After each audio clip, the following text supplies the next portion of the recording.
I want to show you and I show all of our viewers new video. We're just getting in this video that occurred. This is Tuesday night. Look at this. Look at this. I'm going to let it. I'll shut up for a second as we watch this.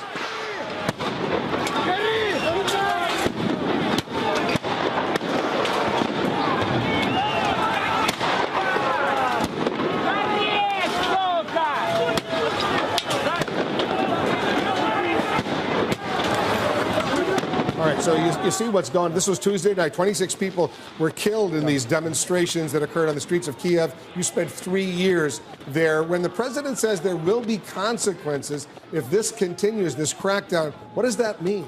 Well, I think the United States and the European Union, they don't have a lot of tools, but one tool is visa sanctions and potentially financial sanctions that would target people and say, you need to avoid use of force, but also you need to push for a peaceful solution here. You think that that's going to be enough to stop this crackdown? If you tell these leaders in Ukraine, you know what, you're not going to get a visa to visit the United States, or there'll be some financial sanctions on Ukraine, you think that would deter them? No, these would be financial sanctions on the people directly. For example, around Mr. Yanukovych, there's an inner circle. One man, Mr. Akhmetov, is the wealthiest oligarch in Ukraine.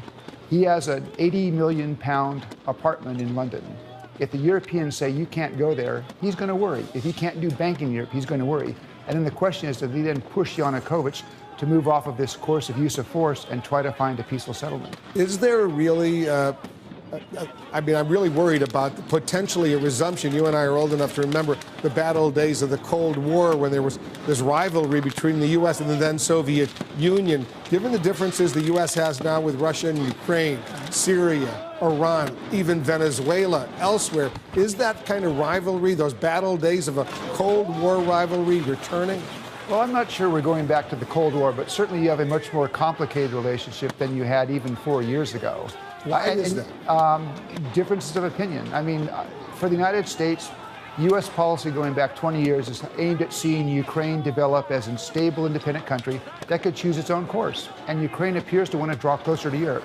For Vladimir Putin, that's a real problem, and you've then got that competition. It sounds to me that there's potential in Ukraine for some sort of ethnic civil war, ethnic Russian Ukrainians versus ethnic Ukrainians. Well, you know, I've heard from people who've actually been on the Maidan, on that square where you now see this fighting going on. And what people said is, you walk around there, you hear a lot of Ukrainian, but you also hear a lot of Russian. Among the opposition. Among the opposition, and they say that's encouraging. And they say 20 to 25% of the people that are there have come from southern Ukraine and eastern Ukraine, which are traditionally seen as the pro-Russian areas. So I think what's going on in Kyiv now, it's not susceptible to that easy east-west divide in Ukraine. There are a lot of people in eastern Ukraine who may have supported Yanukovych, who are undoubtedly appalled by what they saw happen last night. Viktor Yanukovych is the president of Ukraine. Right. Ambassador, thanks very much for coming in.